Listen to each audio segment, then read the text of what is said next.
Hola, ¿qué tal? Mucho gusto. Bienvenidos al programa nuevamente. Estamos en una oportunidad que nos ha brindado el expresidente de nuestra República, Pedro Pablo Kuczynski, que también nos ha dado la oportunidad de poder estar aquí conversando con él en su casa para poder darle una entrevista que espero que le guste, a mi producción también. Bueno, voy a comenzar a presentarlo. Él ha sido presidente de nuestra República 2016 al 2018. También ha sido ministro de Economía y Finanzas de Alejandro Toledo, presidente del Consejo de Ministros de Alejandro Toledo también. Ha sido ministro de Energía y Minas de Belaúnde Terry y ha trabajado sus 22 años en el Banco Mundial y ha sido gerente del Banco Central de Reserva. Hablamos de Pedro Pablo Kuczynski. ¿Cómo está, señor? ¿Qué tal? ¿Cómo van? No me he equivocado en nada de lo que he dicho, ¿no? No, es correcto. Mire, ¿y cómo fue cuando usted empezó en el Banco Mundial con 22 años? ¿No se sintió en algún momento de repente intimidado por las personas que ya tenían muchos años ahí? Yo era un CUI de prueba para un nuevo programa que el Banco Mundial lanzó 2 años después, que era el programa de jóvenes profesionales, que sigue hasta el día de hoy, porque el directorio pensaba que los funcionarios del banco ya estaban un poco viejitos y representaban un poco los poderes coloniales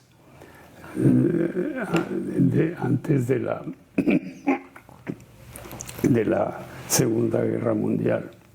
Entonces, esto fue un experimento. Empezaron conmigo, al año empezaron con otro y al tercer año ya lanzaron el programa, que ha sido muy exitoso y es la base de los profesionales que trabajan en el banco hoy. Ya. Y ese banco, cuando estaba siendo ahí trabajador, no, yo tengo entendido que ahí viajó a Chile, Argentina, Haití, Paraguay, ¿no? Nueva Zelanda, muchos países. Ahí, Portugal. claro, ¿su esposa iba con usted en ese momento? No, ellos lo mandan a uno en lo que llaman una misión. Ya. Y como yo era joven, me mandaban a cosas más difíciles para gente mayor, ¿no? Por ejemplo, uno de mis primeros viajes fue a Chile, ver la mina Lota y Schwager de carbón, que era subterránea, estaba debajo del mar y tenía un montón de problemas operativos.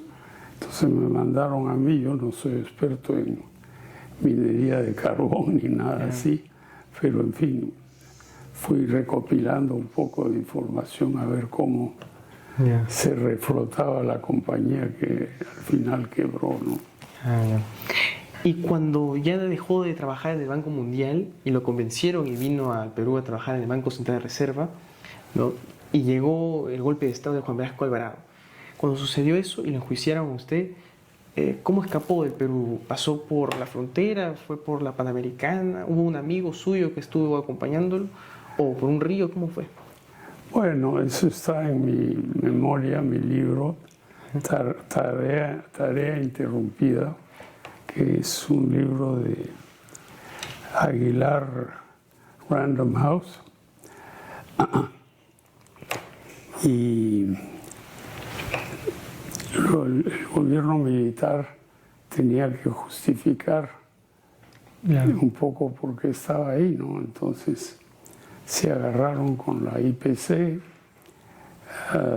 dijeron que la página 11 faltaba, cuando la página 11 muy probablemente nunca existió.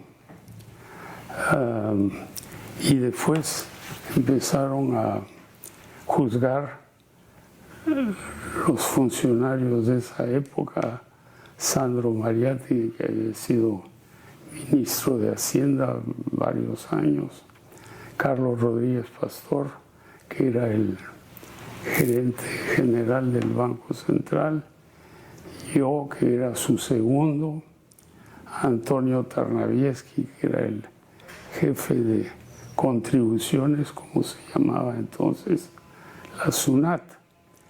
Y vimos pues que el pobre Sandro lo metían a la cárcel y querían meternos a nosotros también sin ninguna justificación, ¿no? Era una dictadura. Y entonces decidimos, Carlos y yo, irnos. Y lo hicimos en auto hasta Chulucanas, en Piura. Después de Chulucanas, primero tenía que tener un pasaporte, porque me habían quitado mi pasaporte. Entonces, con nuestra gran anfitriona Mariana Schaeffer, fuimos en avioneta a Paita a reconstruir un pasaporte que lo hicieron ahí en la plaza. Y después con eso ya Carlos y yo nos fuimos con Mariana en su avioneta a lo que es hoy el reservorio de Poechos. Y de ahí cruzamos el río Chira con el agua hasta aquí. Y del otro lado caminamos 3-4 días a través de unos pueblitos chiquititos que hoy y ahora son mucho más grandes. No había pista, hoy hay pista. Y después de muchas peripecias llegamos a Guayaquil. Ya llegamos. Y ahí un amigo mío, que era el presidente del Banco de Guayaquil, nos dio unas tarjetas de crédito para poder comprar un boleto a Washington, ¿no? Y cuando llegamos a Miami, puerto de entrada, el de la migra nos dijo, venga con nosotros. Entonces yo dije, estamos fritos, ya no, algo nos va a pasar.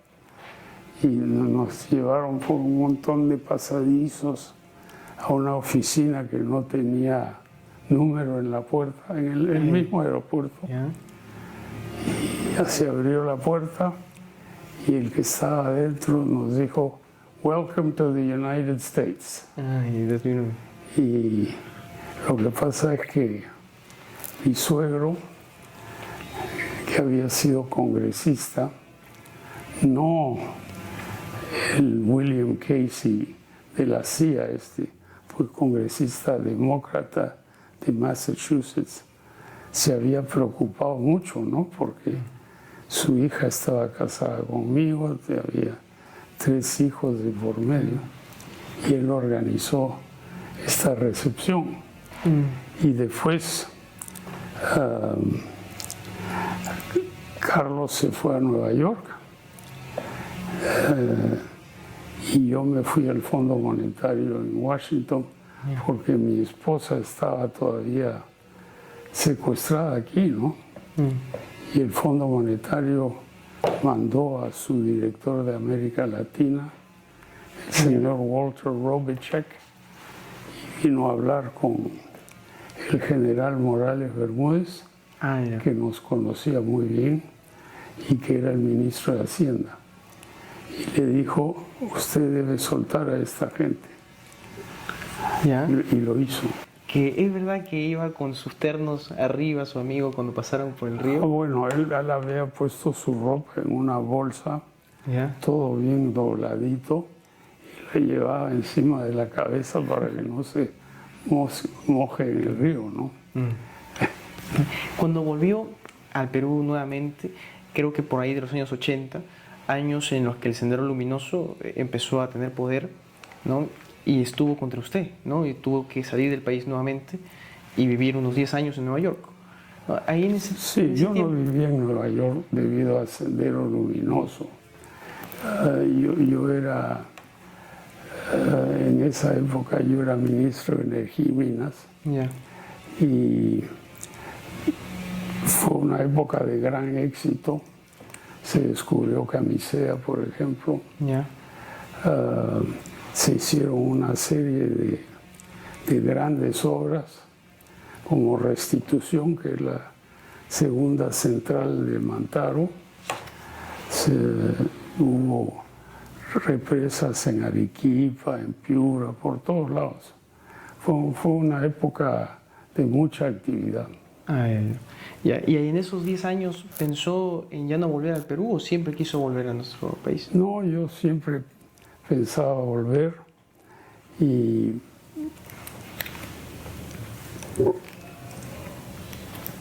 volví pues para estar en el gobierno de la ONU como ministro de Energía y Minas. Y después Alan me acusó de ser traidor a la patria cuando él era presidente. Y él me dijo después, no, eso era solo para animar las cosas, pero no era así, ¿no? Pero tuvo una buena relación con él, ¿no? Le pidió consejo porque tenía dos presidencias ya, Alan García, ¿no? Sí, bueno, él me pidió a mí consejos de quién debería ser el ministro de Economía, ese tipo de cosas. ¿Y cómo recibió cuando falleció Alan García, un año después de su...? No, a mí me pareció terrible. Sí, ¿no? Terrible. Sí, pero esos fiscales, por ejemplo, yo al menos veo, no sé si usted también, el fiscal Domingo Pérez, por ejemplo, se mete en casi todo, ¿no? Se mete, por ejemplo, la Keiko, con Alejandro Toledo también se ha metido, Alan García también, con usted también se ha metido. Sí. Yo creo que quiere como ganarse ser juez superior, ¿no? Como seguir escalando. Sí, pero falló el examen de entrar como juez. Mientras era ya fiscal, se presentó al examen de los jueces y lo jalaron. ¿A mí, Sí. No sabía. ¿Y cómo ve el sistema legal judicial en nuestro país? Hay 95.000 que están presos, pero solo menos de la mitad está judicializado. Bueno, eso es un gran problema, ¿no? Aquí menos de la mitad de los que están en las cárceles tienen una sentencia.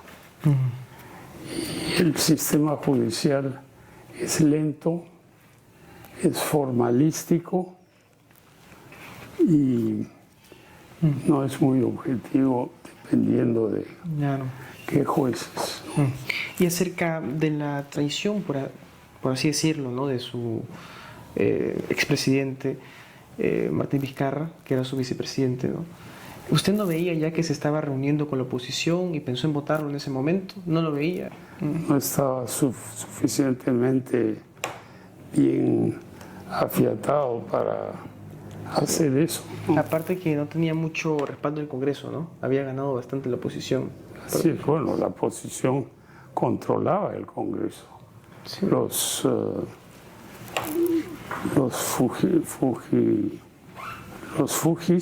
fujimoristas, claro.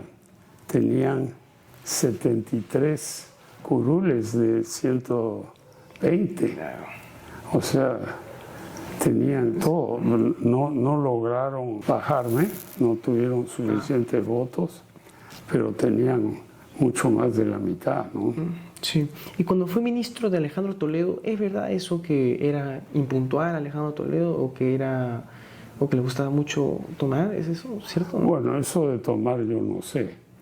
Pero él vivía con su reloj, que era distinto al de otras personas. Bueno, a Alejandro Toledo le pusieron 20 años de cárcel, ¿no? Prácticamente. Sí. Bueno, es una pena, yo creo que él hizo un buen gobierno, pero obviamente no debió hacer toda esta operación con Maiman. Con Maiman, no. Claro, ¿no? Y cuando fue candidato presidencial, ¿qué es lo que más le gustó de sus mítines, de los recorridos por el país? Tanto así que volvería a candidatear solo por ese sentimiento que tenía. Lo que más le gustó de ser candidato. Yo no voy a volver a candidatear con 87 años. No, digo, ¿qué cosa fue lo que más le gustó? Bueno, lo que me gustó mucho, que en realidad empezó mucho antes de que yo fuera candidato, era viajar por el Perú. Y yo me conozco el Perú de arriba abajo. Solo algunos sitios no he visitado. Por ejemplo, Cutervo, no conozco. San Ignacio, no conozco. Pero la mayor parte de los otros sitios he estado. Y conozco bien los caminos y por dónde ir, porque mucho de esto lo recorrimos en auto. Mi vieja camioneta que está ahí, que la fiscalía no me deja renovarla, no me dejan vender ni comprar, nada. Wow. No, es terrible. Ahora, cuando usted era candidato, ¿no? Salía en las encuestas de por quién votaría si que fuesen las elecciones mañana, ¿no? Y salía por debajo de Julio Guzmán y César Acuña en ese entonces, ¿no? ¿Qué cree usted que hizo que al final usted ganara, que conectara con las personas? Bueno, porque nosotros nos dedicamos a viajar por todo el Perú, a hablar sobre todo en universidades, pero también en plazas, y teníamos un programa. Ahora, en este momento, viendo a los 20 o no sé cuántos candidatos va a haber. Sí, bastantes, Sí, 40. 40, pero no tienen un programa. Sí. Nosotros teníamos un programa. Y como yo había sido ministro de Economía, relativamente exitoso, mi programa la gente lo escuchaba. Claro. Sí. Ahora, lo que nos faltaba era plata para la tele. Nosotros no pusimos mucha publicidad en la tele porque eso cuesta mucha plata y no la teníamos. Pero sí, yo daba cantidad de entrevistas en la televisión. Hoy en día sería distinto, porque la televisión ahora cuenta menos que las redes sociales. Sí, es verdad. Es cierto. Pero en fin, hay que estar presente. ¿Y quién le hizo que le gustara viajar por el Perú y conocerlo? ¿Fue su papá, su mamá el que le mostró el Perú? Bueno, yo desde chico viajé mucho, ¿no? Primero estuve de chico en Iquitos, que parecía pues el fin del mundo, porque no se llegaba como ahora en un avión y pum. Uno salía del campo de aviación que estaba aquí, un poquito más abajo, en lo que es ahora parte del Golf, ¿no? Y uno subía a un avión de un motor y se iba a Pucallpa, parando primero en Huánuco. Después de Pucallpa uno iba en un bote hasta Iquitos. Eso es como era. Claro. Ahora uno se sube aquí en el aeropuerto del Callao y hora y media después está en Iquitos. Claro, ¿no? Es verdad. ¿Cuál cree usted que es el rasgo que más ha sacado de su personalidad, de su mamá y de su papá? Bueno, mi mamá era una señora muy culta, había sido profesora de literatura, obviamente francesa, en la Universidad de Ginebra, y era una persona muy informada, era enemiga obviamente del gobierno de Vichy que controló Francia durante la guerra. Y mi papá era un doctor, pero también un doctor en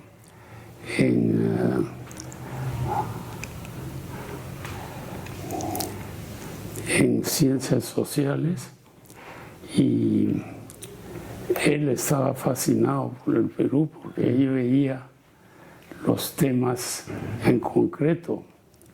Las fotos que él hizo, las tengo ahí guardadas, eran maravillosas, ¿no?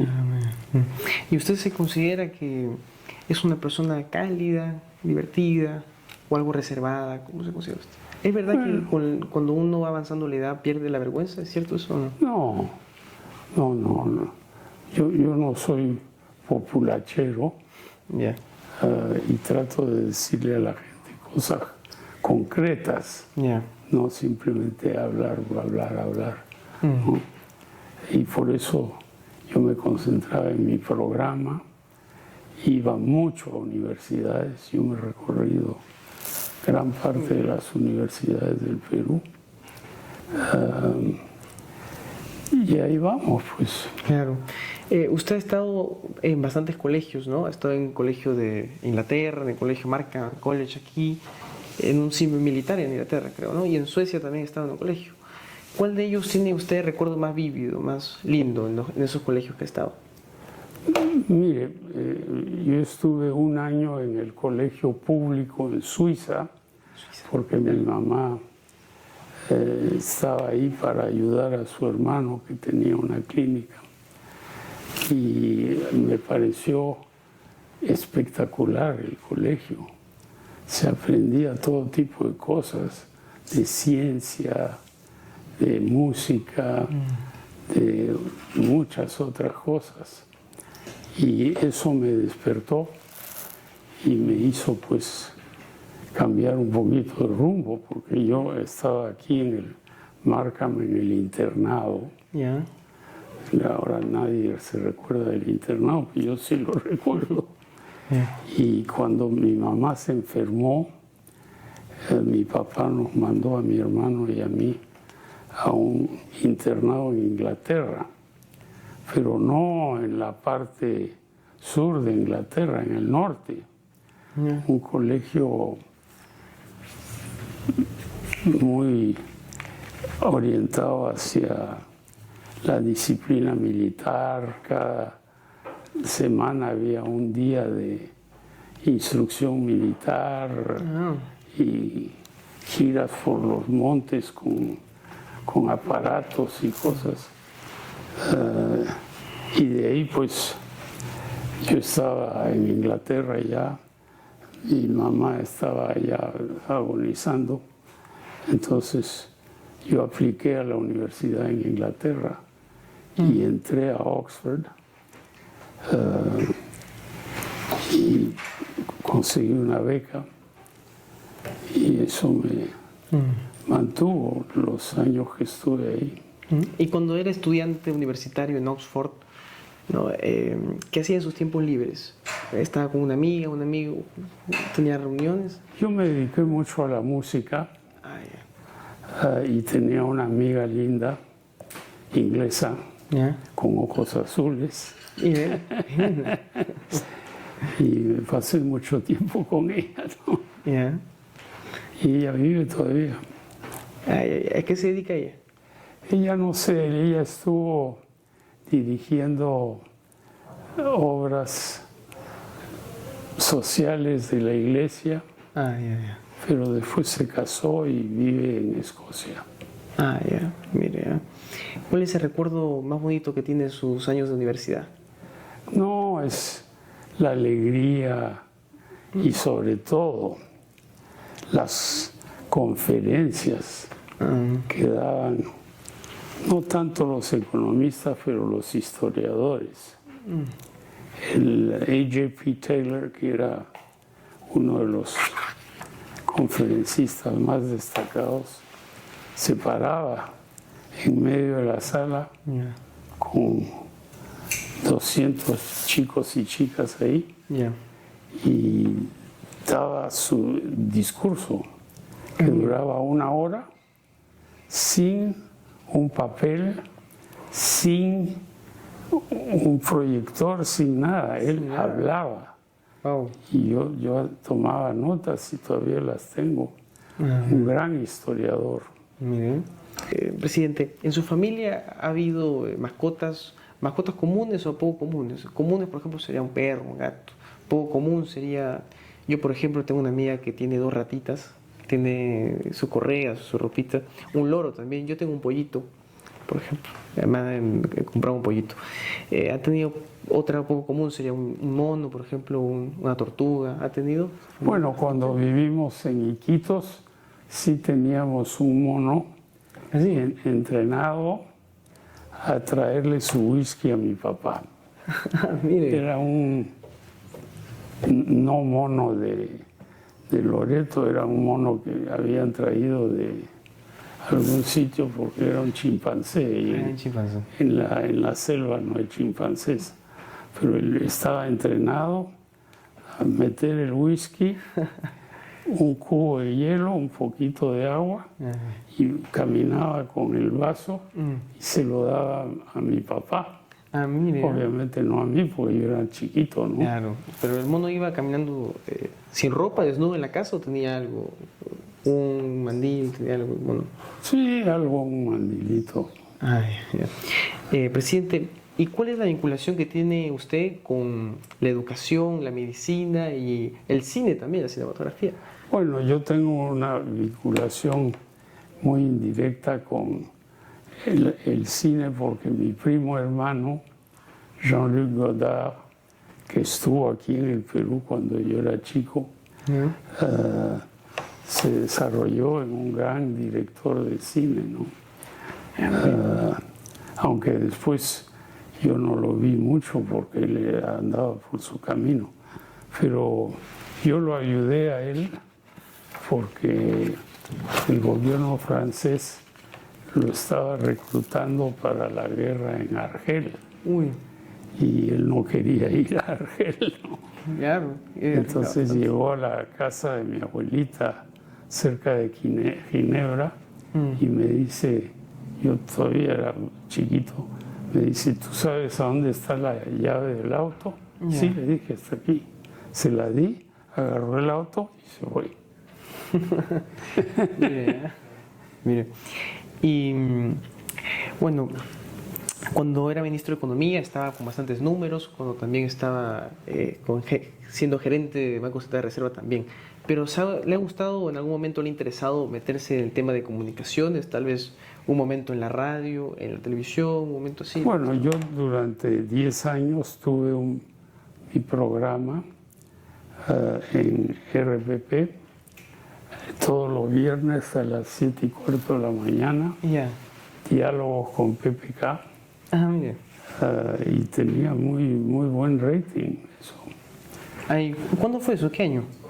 Eso fue del 2006 al 2016 más o menos. Ay, y cuando fue presidente y estaba justo en el gobierno de Donald Trump también, ¿no? Que ahora está en su segundo gobierno. ¿No? ¿Cuál hubiese sido su posición al respecto con estas cosas de aranceles que Trump está lanzado a México? Si hubiese ocurrido en su primer gobierno y no en su segundo. Bueno, no hubiera ocurrido en mi primer gobierno porque yo no creo mucho en aranceles, ¿no? Yo creo que eso es un camino equivocado. Eso lo que va a hacer es subir los costos, subir la burocracia y crear una protección artificial, ¿no? Hay una teoría de los aranceles que es promover las industrias jóvenes, ¿no? Es infant industries en inglés. Y eso explicó muy bien mi profesor de economía en Princeton, que era Jacob Viner, un famoso pensador. Y esa escuela ha sido muy exitosa cuando se han bajado los aranceles en el mundo a partir del año 50, 60. Hubo varias rondas de baja de aranceles. La ronda Uruguay, que la manejó Enrique Iglesias, que en ese momento era el canciller uruguayo. Eso hizo que el comercio mundial se triplicara, cuadruplicara, y eso ha sacado muchos países de la miseria, como por ejemplo Bangladesh, que es donde se hacen todos estos polos, ¿no? ¿Y es verdad eso que dicen que como tenemos el puerto de Chancay ya estamos 100% con China? ¿Eso es verdad? No, Para yo nada. creo que el puerto de Chancay fue el resultado de una licitación. Se presentaron varios y los chinos tenían más experiencia en construir puertos Claro. y obviamente quieren tener una presencia aquí porque ya tienen las Bambas, tienen las eléctricas de Lima, tienen Chagya, tienen una serie de otras inversiones en electricidad y para ellos un país que está en el Pacífico ¿Ya? es estratégico, ¿no? Claro. Entonces, claro, hay mucha preocupación de que esto va a generar un dominio chino del Perú, pero yo no creo que eso es verdad. Sí. ¿Usted dónde aprendió a tocar sus instrumentos? Instrumento... Bueno, empecé aquí Ah, ya. y después en el colegio en Inglaterra y después cuando yo ya había entrado a la universidad, pero era demasiado joven para estar ahí, hice un año en el Colegio Real de Música en Londres, Ah, bien. piano y flauta. Ya. Y en esos colegios, en esa época, los profesores tenían permitido, creo que, flagelar a los alumnos, ¿no? En esa época. En el colegio en Inglaterra, no. Ah, ya, qué bueno. Pero aquí en el Markham, en el internado, todas las noches pasaba alguien con Ah, ya. una bata de cricket o un látigo y castigaba a los que no se habían portado bien. Ah, ya. A mí me tocó solo una vez, pero era pues terrible, ¿no? Claro. ¿Pero fue por algo que hizo o por otra cosa? No recuerdo muy bien qué cosa era. Ah, mire. Y sobre que ahora están diciendo que ¿no? Fue un error abrirle tantas puertas a los venezolanos para que vinieran. ¿Usted qué? 2 millones se fueron a Colombia, 1 millón se vino aquí, Sí. que hoy son 1,5 millones.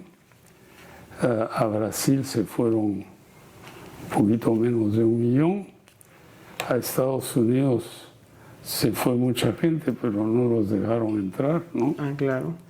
Pero hay una presión terrible, pues si un país, su producción cae a 1/4 de lo que era unos pocos años antes, Ya. eso va a generar una crisis terrible, ¿no? Sí, pues, sí.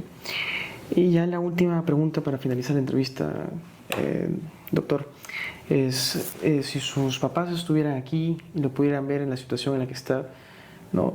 ¿Ellos hubieran aceptado que fueses candidato presidencial en ese entonces? ¿O le hubieran dicho No, que mi mejor que papá siempre me dijo, no te metas en política. Y mi mamá nunca se le ocurrió no? Ah, claro. de que yo estaría en eso, porque ella no me conoció y había muerto. Pero yo estaba en el Banco Central y regresé al Perú por eso, y a ver a mi papá, que ya estaba en las últimas, él ya era bien mayor, y él decía,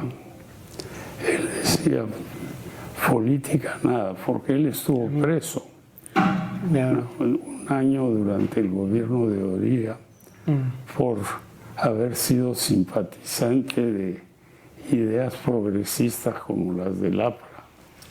Sí, bueno. Además, su papá luchó bastante con la enfermedad que había en la selva, ¿no? En el Perú. Sí, bueno, él vino al Perú para eso.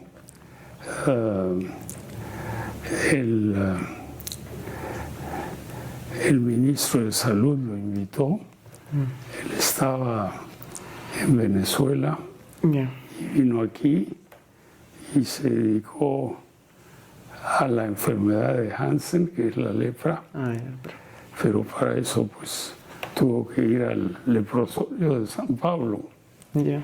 y cambió toda la política de cómo combatir la lepra. Ya. Yo he conocido a su paciente más viejo, un señor que murió a los 100 años. Ya.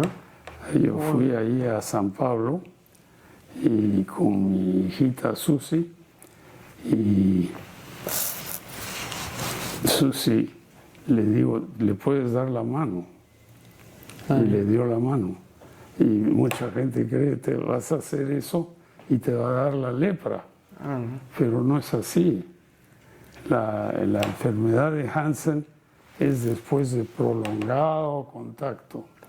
Mientras que en Estados Unidos el leprosorio que hay está en la isla de Molokai, cerca de Hawái, y ahí están los enfermos completamente segregados. O sea, es una idea primitiva, ¿no? Claro. Bueno, muchas gracias por conversar. Bueno, diviértanse. Gracias, presidente. Veáis, Y gracias a todos ustedes también por ver. Muchas gracias, señor tengan presidente, éxito. por la entrevista. Gracias.